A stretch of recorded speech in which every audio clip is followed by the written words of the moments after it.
had a school board meeting, and we were going through the process because we are all Americans, we love our country, and we wanted to do it right. So the class of 1969 went to the principal, and the principal, with a petition, the principal threw it in the trash, and Blanca Trevino took the petition from the trash, went to the superintendent with other student leaders from Crystal City, and they met with the superintendent. He made an agreement with them that it was going to be half of the cheerleaders were going to be Mexican-American and the other half were going to be white.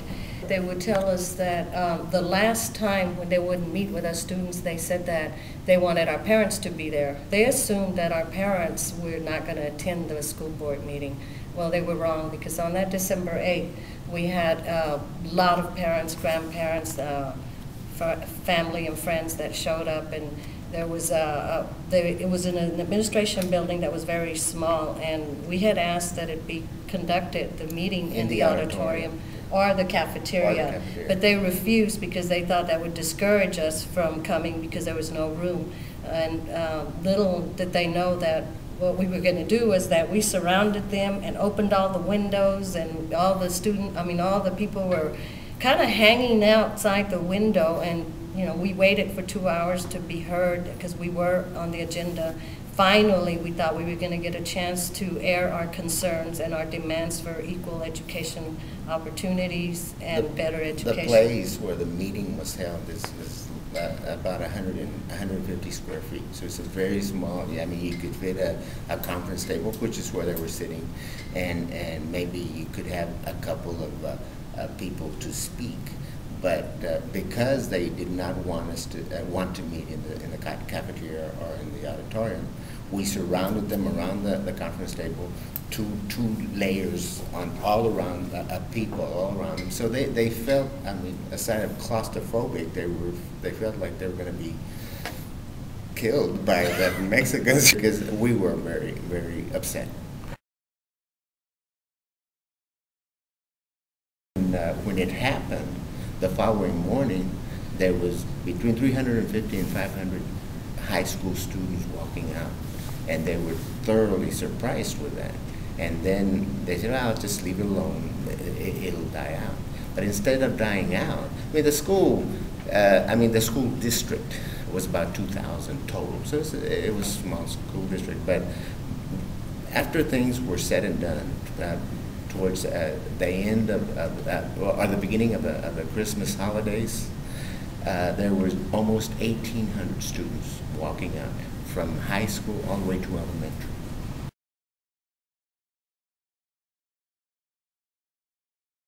There was a rally as we were leaving and crying and all emotional. I think, to me, that's where we made the decision to walk out. We had been threatening to walk out, but it had never occurred. And then when the class of '69 graduated, they really didn't think that we weren't going to walk out. But I think that when we were leaving there, when people were crying and all that, that's when we had a rally right outside the administration building. And that's where people were saying, well, they decide what happens in that building, but we are in control of our kids on the outside. And my dad was one of those that said, walk out. That night, it was the moment when we went outside that we decided that we were willing to give up a whole year of our studies. We were willing to be punished. We were willing to die for our rights because of the disrespect and made us feel like that we had no dignity left if we didn't get at least an opportunity to request equal rights and equal educational opportunities. So for me, because I didn't want to walk out, I was a really good Mexican. She was a good Mexican. Yes, and I had a lot of white friends and all that, and I did not want to walk out, and I prayed the night before. I prayed real hard because I did not want to lose a year. I had started first grade at 7 years old, so it was something that I did not want to do. But when they treated us that way, being so disrespectful to our parents, there was no turning back. And like Mario said, I don't think they expected that we would take those steps.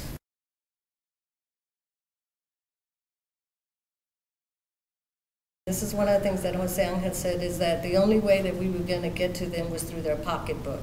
And the only reason the walkout was a success is because of the Texas school funding, which is ADA, Average Daily Assistance. So for every kid that attends schools, they get a certain amount of money.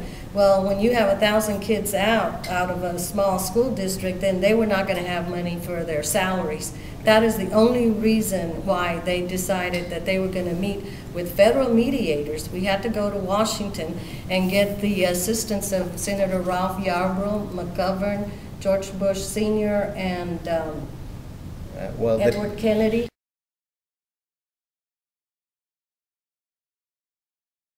We just wanted change in our own little school, you know.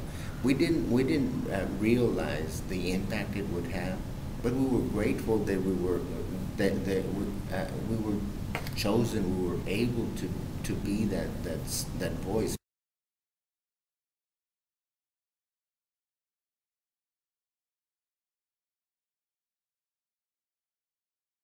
When I heard the story, I realized that our young people that are Mexican American, Latino American, need to know about these young people in 1969 who felt it was important not just to have bilingual education, but bicultural education.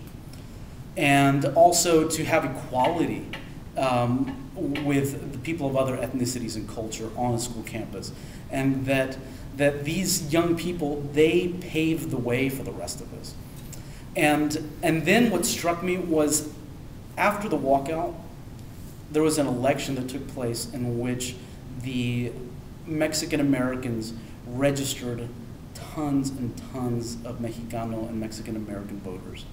And they won in a landslide the elections of the school board and the city council.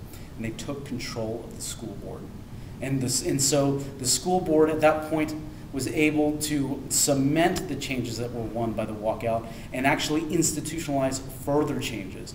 And so what changes that may have taken 10 years in other towns were made in 3 or 4 months. So you have this radical revolution, change in fortune and change in power. And actually what is very American and very democratic, a complete adjustment of representation that fit the population.